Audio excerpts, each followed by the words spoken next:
해돋이를 많은 사람들이 보러 갑니다. 이 새해 되면 해돋이를 보기 위해서 저 멀리 강원도 정동진까지 저희들도 한번 가본 적이 있죠. 새로운 해가 뜬다 해서 많은 사람들이 해돋이를 보러 갑니다. 2015년도에도 해돋이를 보러 멀리까지 간 사람들이 많이 있을 것입니다. 근데 여러분, 이 해돋이를 새해 본 해돋이, 그 해가 새로운 해가 아니라는 사실을 아십니까? 1년 전 1월 1일 날 뜬 해, 그 해의 모습입니다. 다시 말하면 지구가 태양 주위를 공전을 하죠. 공전 주기가 1년에 한 바퀴를 돕니다. 1월 1일 날 위치한 해를 바라보는 위치는 1년 전에 위치한 그 위치와 똑같은 위치예요. 그 해의 똑같은 모습을 1년마다 다시 보게 되는 겁니다. 새로운 해의 모습이 아니라는 거죠. 2015년도에 본 해의 모습은 2014년도에 본 해의 모습, 똑같은 모습을 보는 것이고, 그것을 무려 2015번이나 보는 겁니다. 그리고 6000년이라면 6000번째 똑같은 해의 위치를 보는 것이에요. 그러니까 새로운 해가 전혀 아니다라는 사실. 사람들은 그것이 새로운 해인 줄 알고 기도하기도 합니다. 소원을 빌기도 해요. 아, 새로운 해가 떴다. 그러나 1년 전에 그 해고 10년 전에 그 해고 똑같은 해의 모습이다 라고 하는 사실을 여러분들이 상식적으로 알면 좋겠습니다. 자, 이제 새로운 해가 밝았습니다. 연말연시 되면 항상 하는 그 말이 송구영신이라는 말이 있습니다. 송구영신, 이게 무슨 뜻이죠? 오래된 것은 보내고 새로운 것을 받으라, 영접하라 하는 게 송구영신이죠. 우리 그리스도인들은, 그리스도인들도 이 송구영신이 대단히 필요합니다. 꼭 필요해요. 그리스도인들에게 송구영신에 관한 말씀이 있어요. 하나님 말씀에 송구영신이라는 말씀이 있어요. 그게 무슨 말씀이냐고요? 바로 빌립보서 3장 13절에 형제들아, 나는 아직 내가 잡은 줄로 여기지 아니하고 한 일즉 뒤에 있는 것을 잊어버리고 앞에 있는 것을 잡으려고 표대를 향하여 그리스도 예수 안에서 하나님이 위에서 부르신 부름의 상을 위하여 달려가노라 하는, 뒤에 있는 것을 잊어버리고 송구, 영신, 앞에 있는 것을 잡으라 하는 하나님의 말씀이 있는 것입니다. 우리 성도들에게 꼭 필요한 것이 송구영신이에요. 또 에베소 4장 22절에도 옛사람을 벗어버리라, 그리고 새 사람을 입으라 라고 하는 것도 송구영신입니다. 여러분, 이런 자세로, 이런 모습으로 살아갈 때 우리는 항상 새로운 그런 삶을 살 수 있다고 생각이 됩니다. 오늘 말씀의 주제는 크신 하나님 그리스도에 대해서 말씀을 함께 상고해 보기를 원합니다. 이 크신 하나님 그리스도, 이게 무슨 뜻이죠? 이것을 다시 표현하면 그리스도는 크신 하나님이시다라는 뜻입니다. 그리스도의 앞에 수식어가 붙어 있죠. 그리스도는 어떤 분이신가 하는 것을 말씀하고 있는데 그것이 크신 하나님이라는 뜻입니다. 이것이 디도서 2장 13절에 나와 있는 말씀이에요. 그것은 복스러운 소망과 우리의 크신 하나님 구주 예수 그리스도의 영광이 나타나심을 기다리게 하셨으니 라는 말씀이 있습니다. 그리스도에 관한 앞에 수식어가 이렇게 가장 길게 나온 말씀이 아닌가 생각이 듭니다. 그리스도에 대해서 어떤 분이시다는 걸 앞에 수식어를 붙이는데 예수 그리스도, 구주 그리스도 이런 말씀이 있지만, 여기 디도서 2장 13절처럼 가장 많은 수식어가 붙은 말씀이 없는 것 같아요. 자, 그 중에 그리스도는 크신 하나님이시다는 거예요. 크신 하나님 그리스도. 또 둘째는 구주 예수 그리스도. 셋째는 예수 그리스도. 예수 그리스도도 바로 우리가 의미가 담겨져 있다는 사실을 나중에 배우게 될 것입니다. 그래서 오늘은 크신 하나님 그리스도, 이것은 곧 그리스도는 곧 크신 하나님이다. 그리고 누구의 하나님이신가? 디도서 2장 13절에서는 우리의 크신 하나님 그리스도이시다 하는 것을 오늘 상고해 보기를 원합니다. 그동안 지난 3시간 동안 주제별 성경 연구 시리즈를 하면서 하나님에 대해서 우리가 상고해 봤습니다. 여러분, 하나님이 어떤 분이신가 이제 잘 아시죠? 3시간 동안 하나님이 어떤 분이신가에 대해서 우리가 상고해 봤어요. 이제 그 다음 하나님을 알았으면 그다음에 그리스도에 대해서 알아야 되겠죠. 사도 바울은 빌립보서 3장 7절에서 8절에서 예수 그리스도를 아는 지식이 가장 고상하다라고 말했어요. 예수 그리스도를 아는 지식이 가장 고상하다. 고상하다는 뜻이 뭡니까? 가장 위대하다, 가장 높다, 가장 중요하다 하는 의미입니다. 고상하다는 것이. 예수 그리스도를 아는 지식 그 외에는 다 배설물로 버렸다는 거예요. 그 외의 지식들은 다 배설물 같다는 거예요. 그만큼 예수 그리스도에 관한 지식이 중요하다는 것이죠. 왜? 우리의 생명이 되신 분이니까. 우리의 주인이 되신 분이니까. 우리가 예수 그리스도를 대해서 잘 모른다면 정말 그 사람은 어리석은 사람이에요. 여러분이 이 세상에 살고 있는 목적이 무엇입니까? 여러분이 무엇을 위해 살고 있습니까? 예수 그리스도를 알지 못하고 산다면 정말 불쌍한 사람이에요. 예수 그리스도에서 여러분이 잘 알게 되시길 바랍니다. 존 넬슨 다비도 바로 성경을 통해서 하나님을 아는 지식을 얻었고 내 영혼의 기쁨과 힘과 위로이신 구세주 예수님의 완전성을 경배하게 되었다라고 글을 썼어요. 우리가 성경을 통해서 하나님이 누구신 줄 알게 되죠. 성경을 통해서 예수님을 알게 됩니다. 그런데 이 다비도 예수님에 대해서 무엇을 발견했냐면 그분은 완전한 분이다. 완전하신 분이기 때문에 내가 경배할 수밖에 없다 라고 하는 것을 발견했다는 거예요. 여러분은 예수님이 어떤 분으로 알고 계세요? 크신 하나님 그리스도라는 의미는 그분은 하나님이시다는 것이고 그분은 완전하신 분이시라는 뜻이에요. 우리가 생각하는 예수님 그런 분이 아니시라는 거예요. 그래서 오늘 그리스도의 호칭들이 어떤 것이 있으며 그 다음에 성육신의 신비가 어떤 것이고 창세전의 그리스도, 구약시대의 그리스도, 신약시대의 그리스도, 천국의 그리스도 이렇게 그리스도의 모습에 대해서 우리가 잠시 살펴보기를 원합니다. 많은 사람들이 복음을 믿지 못하는 이유가 바로 이 예수님이 어떤 분인가에 대해서 잘 알지 못하기 때문에 믿지 못하는 거예요. 왜? 얘기를 듣고 보니까 예수님이 크리스마스 날 탄생했다고 그러고 예수님이 뭐 십자가에 죽으셨다고 그러는데 어떻게 저 초라한 유대 땅, 우리나라도 아니고 저 초라한 사막과 같은 유대 땅에 나사렛 예수라는 사람이 그것도 로마의 형틀인 십자가에 죽은 그 사람이 세상을 어떻게 구원할 수 있지?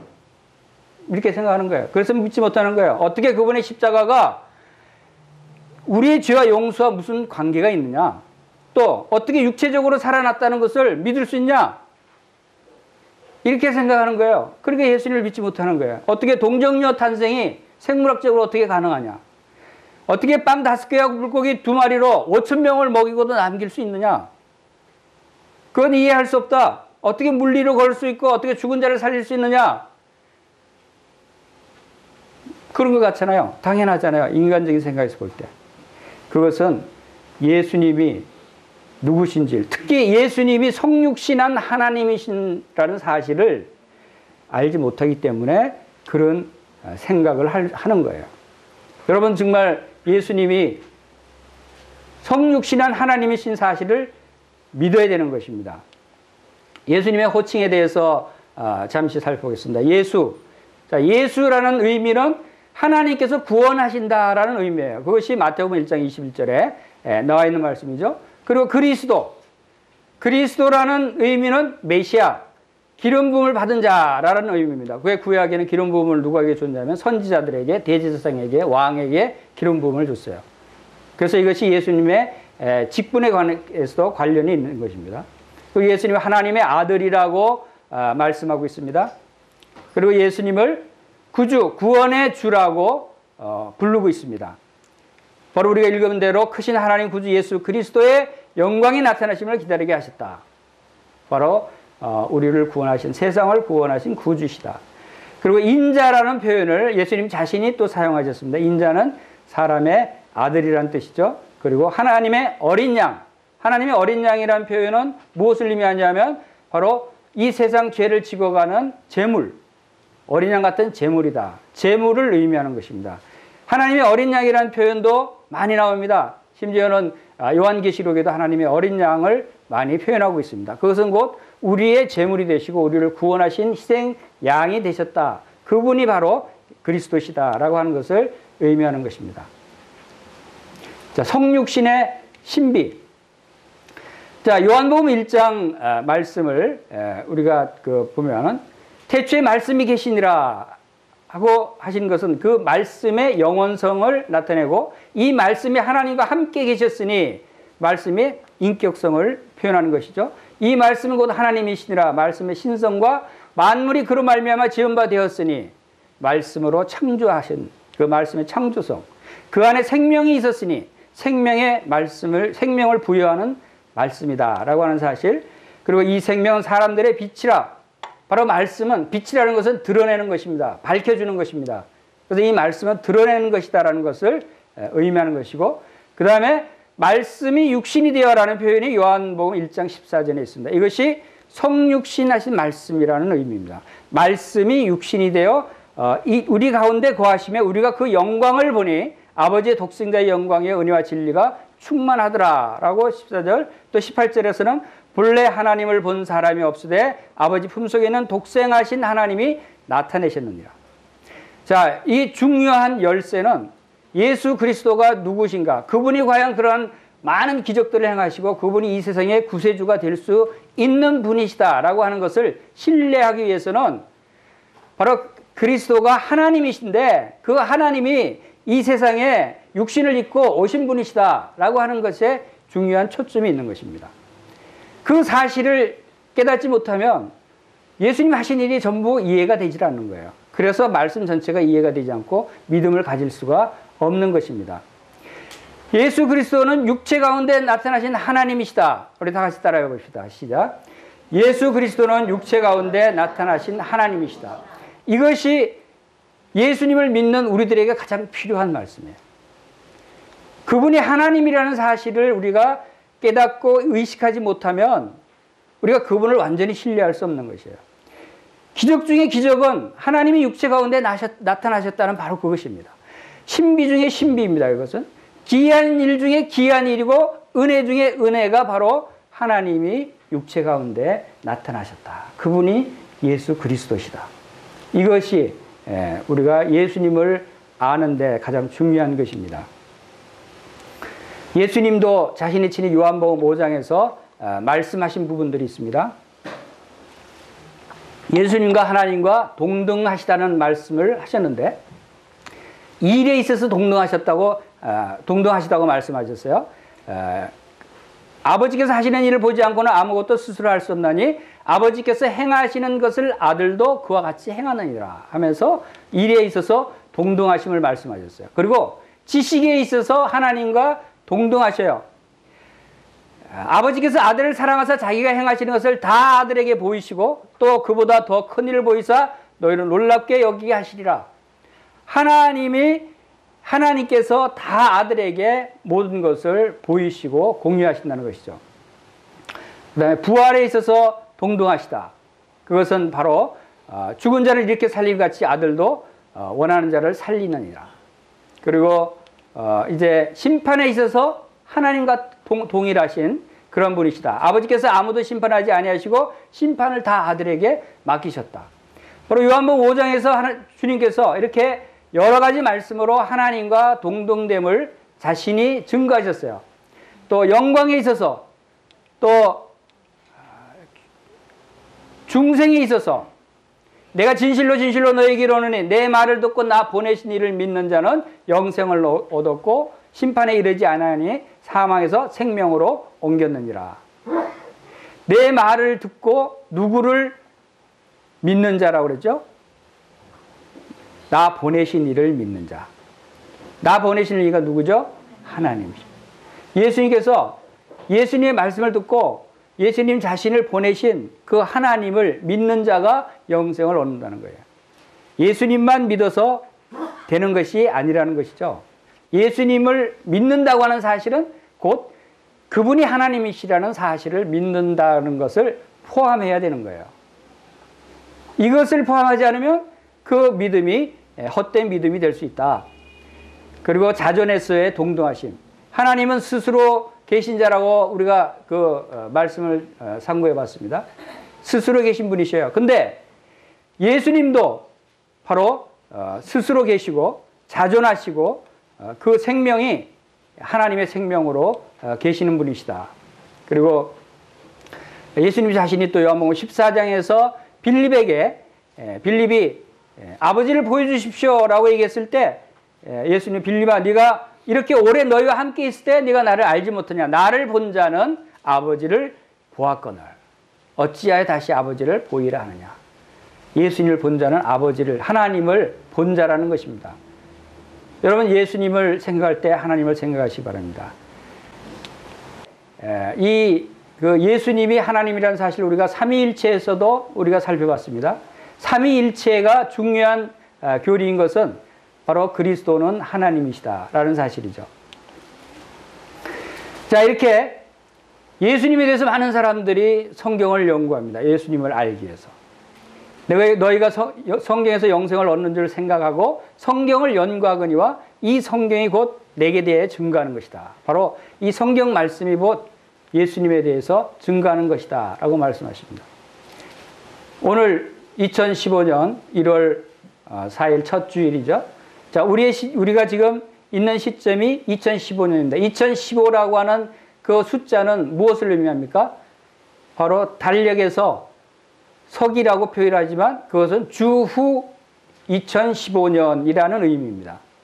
주후 2015년. 즉, 예수님이 탄생하신 지 2015년 된 해다라고 하는 것입니다. 여러분, 달력이 예수님으로부터 시작이 됐습니다.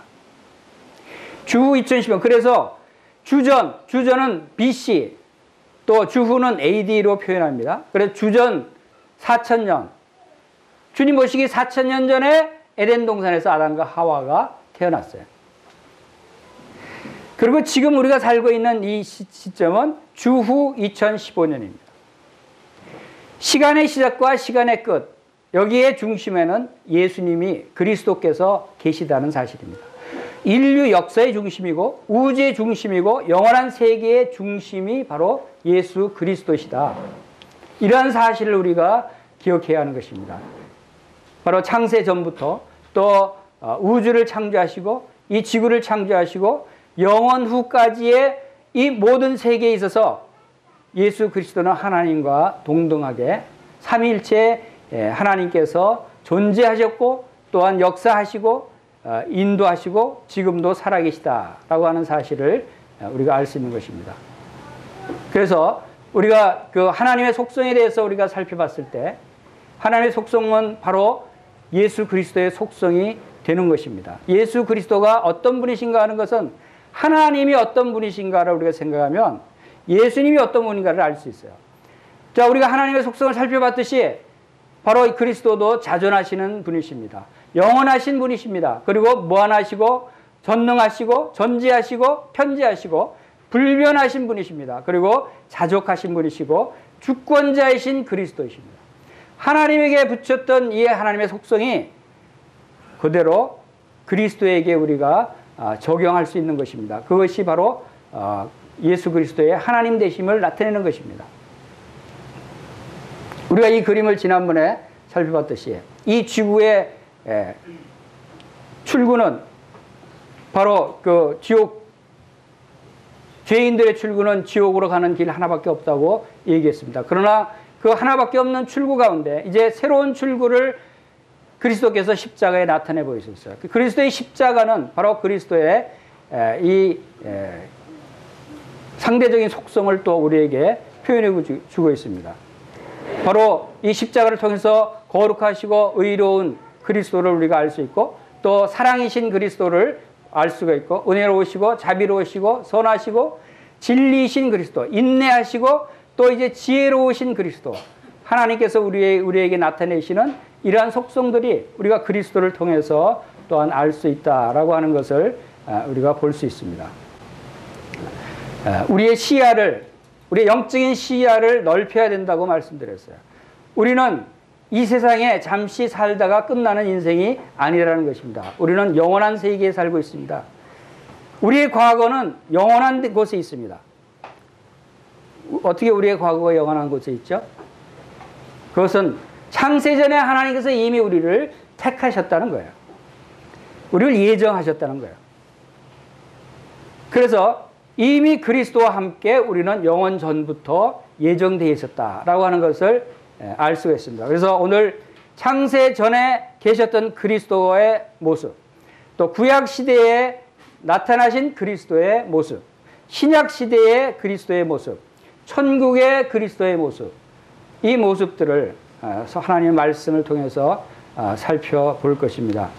이 모든 역사, 영원한 세계의 주인, 중심은 바로 이 예수 그리스도시다라고 하는 것입니다.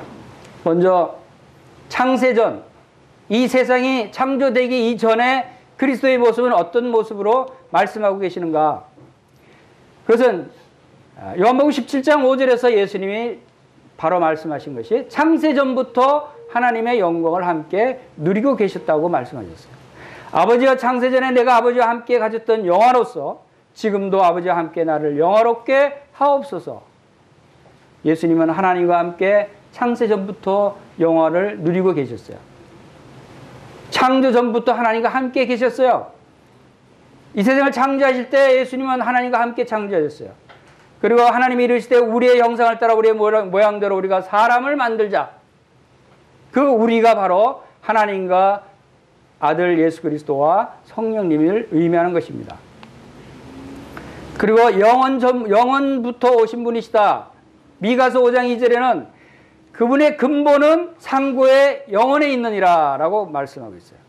예수님은 그 근본이 영원 전입니다.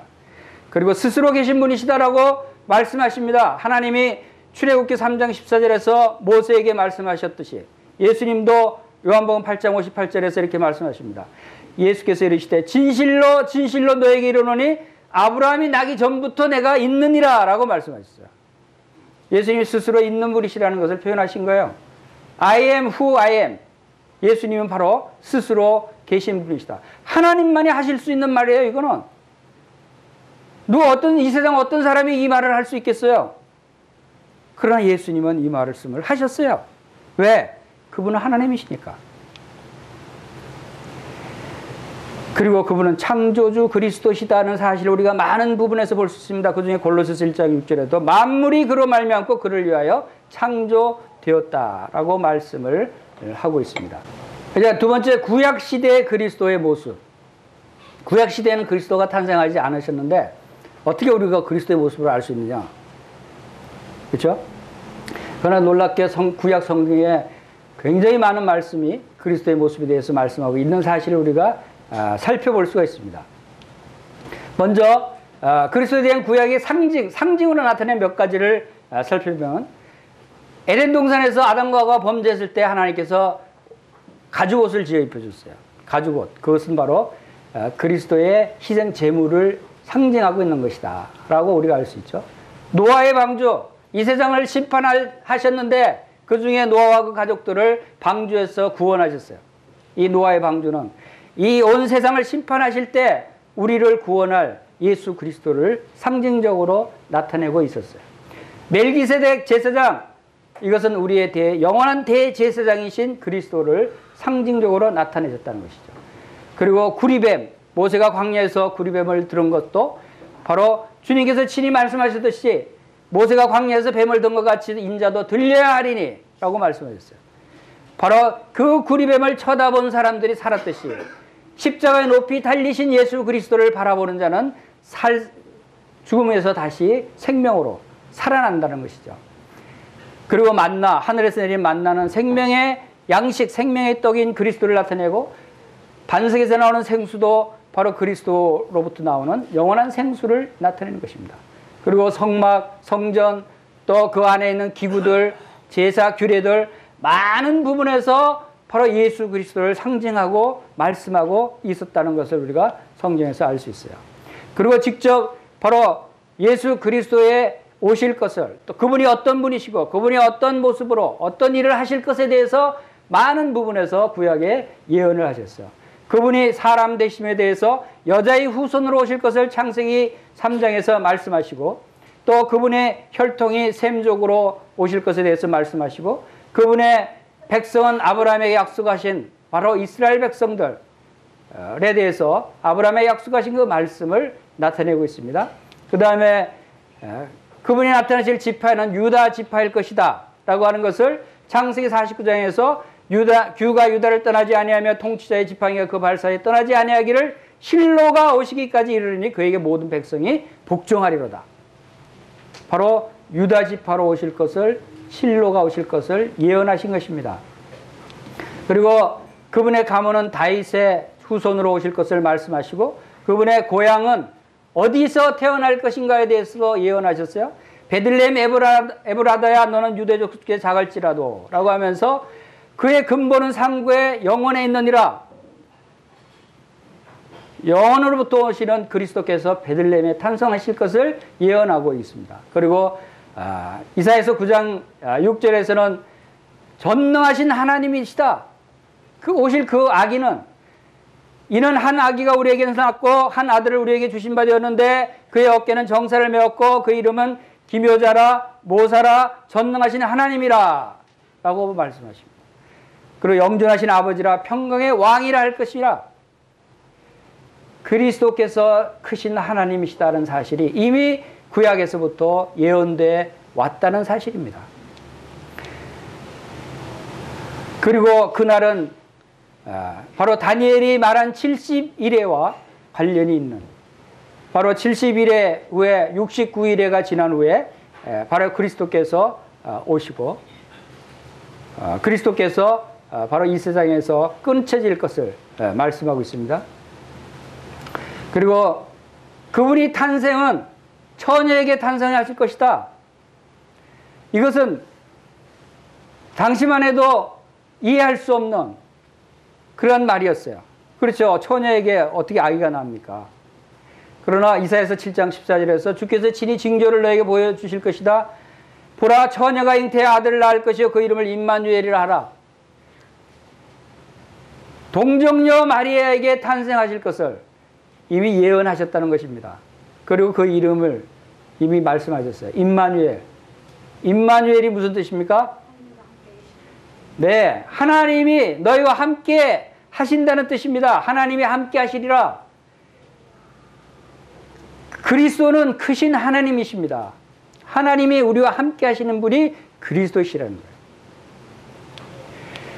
거예요. 또 그의 생활이 얼마나 멸시를 당하고 질고를 받는가에 대해서 이사야서 53장에서 말씀하고 있죠. 또 그의 인품이 바로 이방의 정의를 베푸실 그러한 분이심에 대해서 말씀하고 있죠.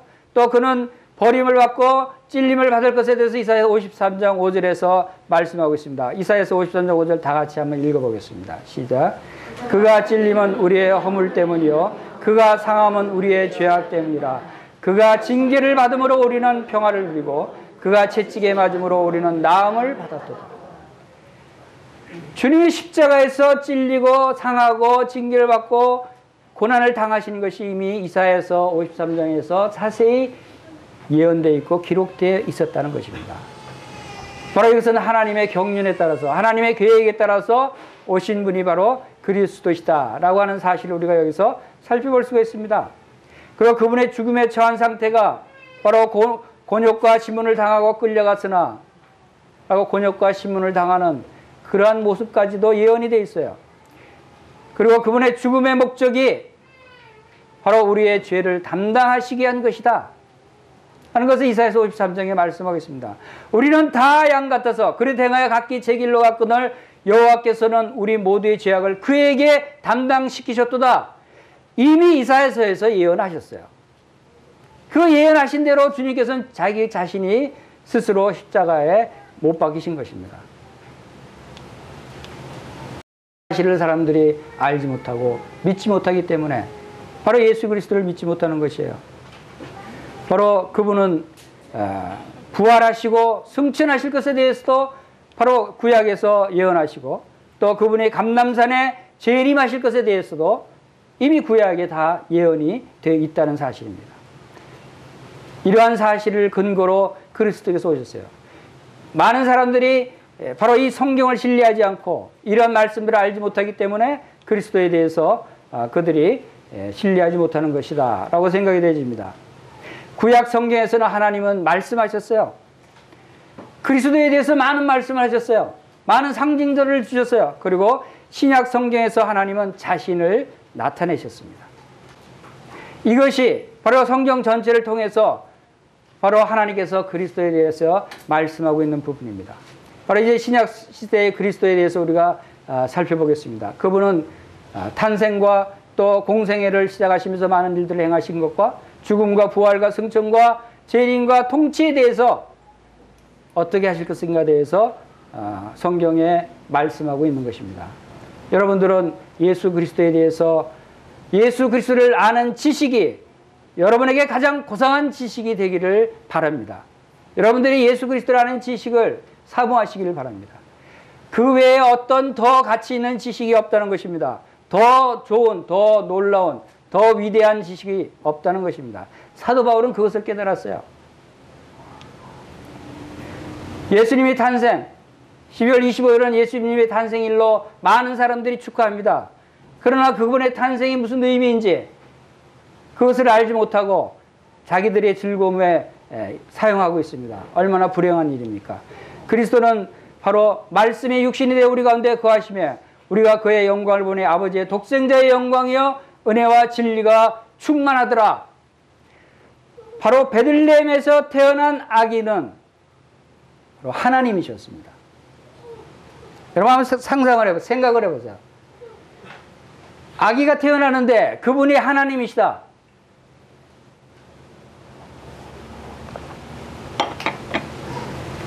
하나님이 얼마나 우리를 사랑하시길래 아무 힘도 없고 연약한 어린 아기로 이 세상에 오신 것이에요. 이것은 참으로 놀라운 하나님의 사랑입니다.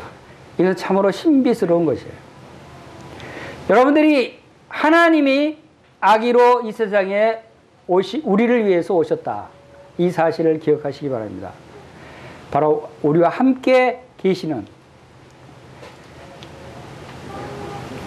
그리고 주님의 공생의 부분을 또 많은 말씀들을 하십니다.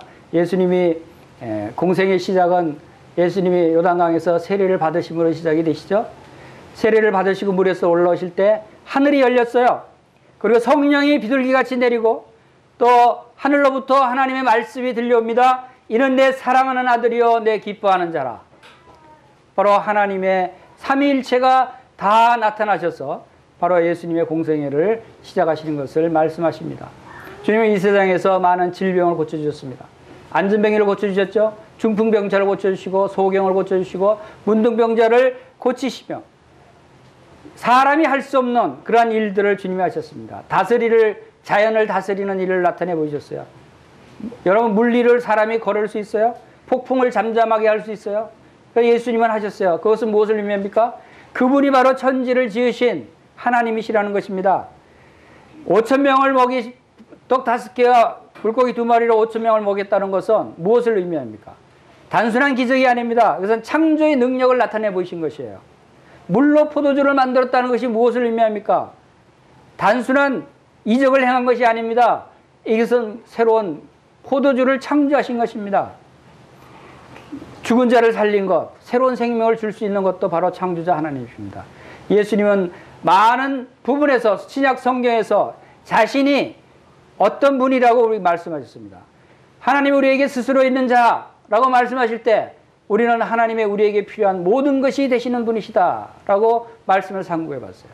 예수님도 스스로 계시는 분이라고 스스로 말씀하셨어요. 그리고 그분은 실제로 우리의 빛이 되시고 소금이 되시고 목자가 되고 떡이 되시고 양식이 되시고 하는 우리가 영적으로 살아가는 데 필요한 모든 것이 되시는 분이셔요.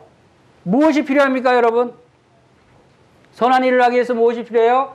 영원한 세계에서 영원히 하나님을 예배하면서 살기 위해서 여러분 무엇이 필요합니까?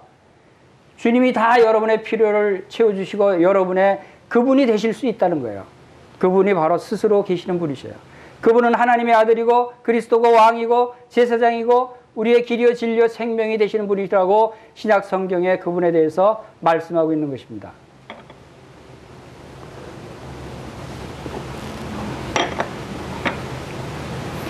그분이 죽으셨어요. 그분이 죽으셨는데 사람이 죽는 그러한 위치 중에서 가장 비참하고 처참한 교수대의 사형틀에서 그분이 누구를 위해서 죽으셨다고요? 우리를 위해서. 이것은 참으로 신비스러운 일입니다. 놀라운 하나님의 사랑이에요. 그분이 바로 하나님 대신, 크신 하나님 대신 그리스도께서 여러분을 위해서 십자가에서 이렇게 죽으셨다는 것입니다. 이것도 이미 죽으실 것을 다 성경에 예언하시고 스스로 주님이 말씀하시고 성경대로 우리 죄를 위해서 죽으셨다는 사실입니다. 내가 그리스도와 함께 십자가에 못 박혔나니 예수님이 십자가에서 못 박히실 때 우리도 함께 십자가에 못 박혀 죽었다는 이 사실을 여러분들이 기억하시기 바랍니다. 바로 우리는 그리스도와 연합된 자들입니다. 만일 우리가 그의 죽으심과 같은 모양으로 연합한 자가 되었으면 또한 그의 부활과 같은 모양으로 연합한 자도 되리라. 이 예수님과 우리가 연합한 자가 되었다는 것입니다.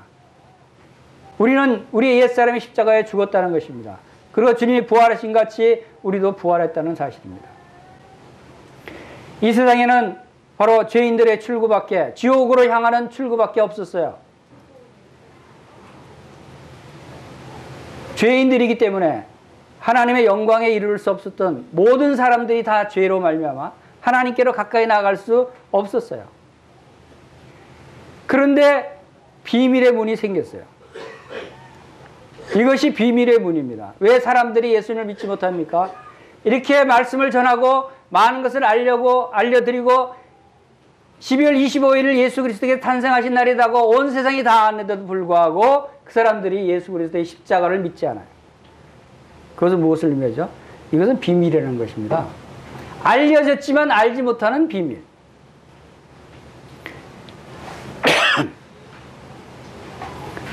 바로 이 비밀 통로가 그리스도의 십자가예요. 하늘로 가는 바로 그리스도의 십자가. 그것이 비밀 통로입니다. 이것은 골로새서 1장 27절에 이 비밀은 너희 안에 계신 그리스도신이 곧 영광의 소망이니라. 그리스도는 하나님의 비밀이라고 그랬어요. 여러분 이 비밀 통로를 발견할 수 있어야 됩니다. 여러분 비밀 통로를 찾았습니까? 여러분 비밀 통로를 찾지 못했다면 여러분 이 비밀 통로를 찾아야 됩니다. 찾지 않으면 여러분 갈 길은 지옥으로밖에 갈 수 없다는 거예요. 출구가 하나밖에 없다는 거예요. 이 사실을 여러분 심각하게 받아들이시기 바랍니다. 여러분 예수님이 죽으셨다가 다시 부활하셨어요. 돌을 파서 만든 무덤에 큰 바위를 갖다가 딱 막아놨는데 그 바위가 열리고 예수님이 살아나오셨어요. 놀라운 일이죠. 바로 주님께서 이미 죽으시기 전에 예언하셨듯이 사흘 만에 내가 살아나야 할 것을 비로소 그들에게 가르쳤다. 그리고 성경대로 사흘 만에 다시 살아나신 것입니다. 주님은 부활하셨어요. 부활하셨기 때문에 이제 우리에게 새로운 생명을 주신 것입니다. 여러분이 새로운 생명을 받을 수 있었던 것은 부활하신 새로운 생명이신 그리스도의 생명이 여러분에게 들어오신 것입니다. 여러분이 그리스도를 믿을 때 바로 그의 부활과 같은 모양으로 연합한 자가 되리라. 우리도 주님의 부활과 연합된 자, 우리도 새로운 부활된 생명을 가지고 있다는 사실을 말씀하고 있는 것입니다. 주님이 또 승천하셨어요. 많은 사람들이 보는 앞에 하늘로 올라가셨어요. 자, 이것이 바로 사도행전 1장에 나타나 있는 승천하신 장면입니다. 그리고 로마서 8장에서 누가 정죄하려 죽으실 뿐 아니라 다시 살아나신 이는 그리스도 예수시니 그는 하나님 우편에 계신 자요 우리를 위하여 간구하시는 자시니라. 하늘로 승천하신 그분이 지금 하나님 우편에 계신다는 것입니다. 하나님 보좌 우편에서 우리를 위해서 간구하신다는 분이시죠.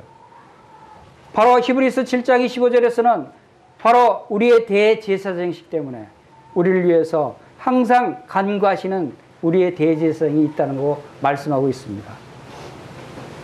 바로 예수 그리스도 하나님 되신 그분이 다시 하늘로 오르셨다는 것입니다. 그리고 그분이 다시 재림하실 것을 말씀하고 있죠. 하늘로 올려지신 예수는 하늘로 가심을 본 그대로 다시 오실 것이다 라고 사도행전 1장 10절에 말씀하고 있죠. 그리고 주님이 오실 때 그리스도 안에서 자는 자들이 하나님이 그와 함께 데리고 오시리라 말씀하십니다. 이 세상에 지상 재림하실 때 여러분들이 주님과 함께 재림할 것입니다. 그리고 이제 그리스도의 통치 부분을 말씀하고 있습니다. 만민을 다스리는 권세를 하나님으로부터 받으신 분이세요. 예수님은 만민을 다스리는 권세를 가지셨어요.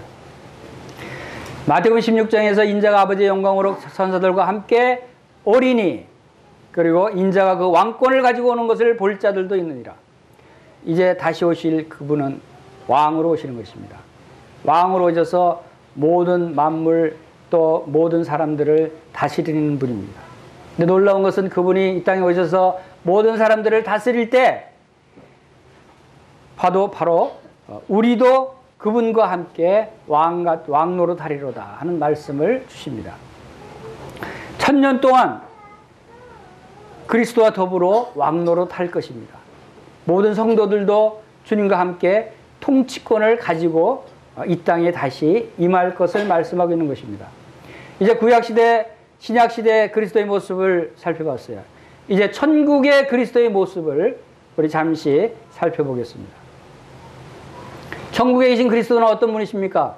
그분의 십자가에 죽으신 나약한 모습의 그리스도가 아니시라는 것입니다.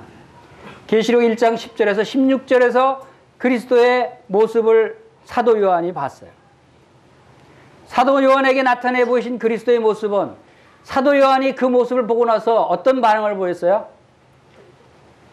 그냥 엎드려서 죽은 자 같이 되어버렸어요. 고개를 들지도 못했어요.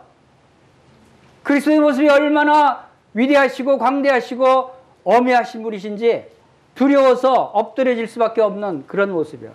제가 그림으로 다 표현할 수는 없었어요. 그 어미하신 두려운 그리스도의 모습을 우리가 말로 표현할 수 없고 그림으로 표현할 수 없어요. 그러나 말씀에서 나타나 있는 부분만 일부분이라도 살펴볼 수는 있는 것이죠. 머리는 흰털로 덮여있고 그 눈은 불꽃 같은 눈이었어요. 음성은 많은 물소리, 여러분 많은 물소리 들어보셨어요? 물소리, 가장 큰 물소리를 어디 가면 들을 수 있는지 아세요? 네, 자매님이 말씀하시네. 미국에 있는 나이아가라 폭포에 한번 가보세요. 엄청난 물소리, 여러분이 압도돼 버립니다, 거기. 저도 그 물소리를 들어봤어요. 이 많은 물소리가 어떤 소리인가를 좀 짐작은 돼요. 나이아가라 폭포 아래 내려가 보면 완전히 압도돼 버려요. 그런 바로 음성이 그리스도의 음성이시다. 그리고 그 입에는 좌우의 날선 검이 나온다 그랬어요. 실제 칼이 나오는 것이 아니라 그 말씀이 얼마나 예리하고 얼마나 강하고 얼마나 모든 것을 찔러 쪼개기까지 하는 그런 말씀인가. 두려운 말씀이라는 거예요. 그 얼굴은 해가 비치는 것 같다 그랬어요. 여러분 해 바로 쳐다볼 수 있어요? 쳐다보지 못해요. 이 우주에 있는 태양조차도 우리가 바로 쳐다볼 수 없어요. 그러나 그리스도의 얼굴, 하나님의 얼굴, 그래서 성전은 태양이 없다고 그랬어요. 성전은 하나님이 빛이라고 그랬어요. 하나님이 비치시는 거예요.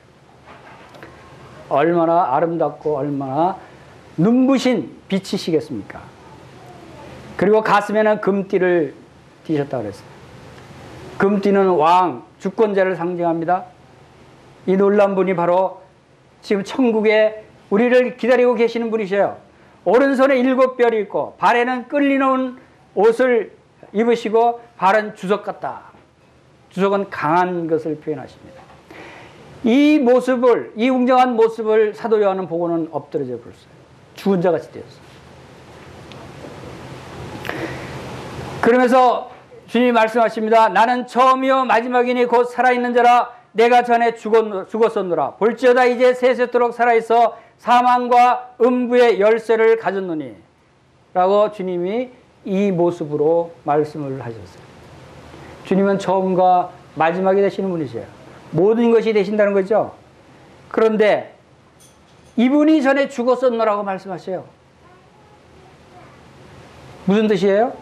이분이 이 땅에 아기로 태어나셨다가 이 땅에서 고난받으시고 이 땅에서 십자가에서 그 비참한 조롱과 멸시와 고통을 받으시고 처참하게 죽으신 그분이시다는 거예요.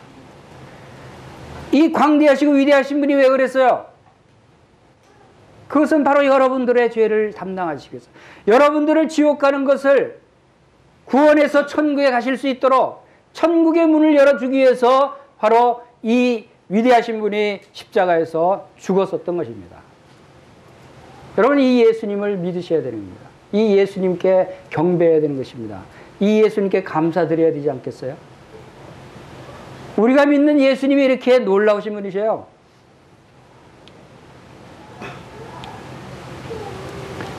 바로 천국에서는 보좌에 앉아서 찬양과 이제 경배를 받으시는 분이십니다.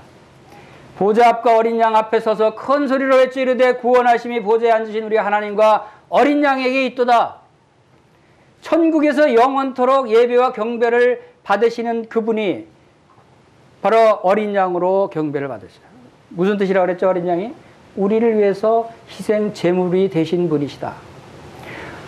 우리가 영원토록 이 부분을 찬양해야 된다는 것이에요. 영원토록 우리를 구원하시기 위해서 십자가에 죽으신 어린 양 되신 그분을 영원토록 찬양하고 감사해야 된다는 것을 우리에게 보여주시는 것입니다.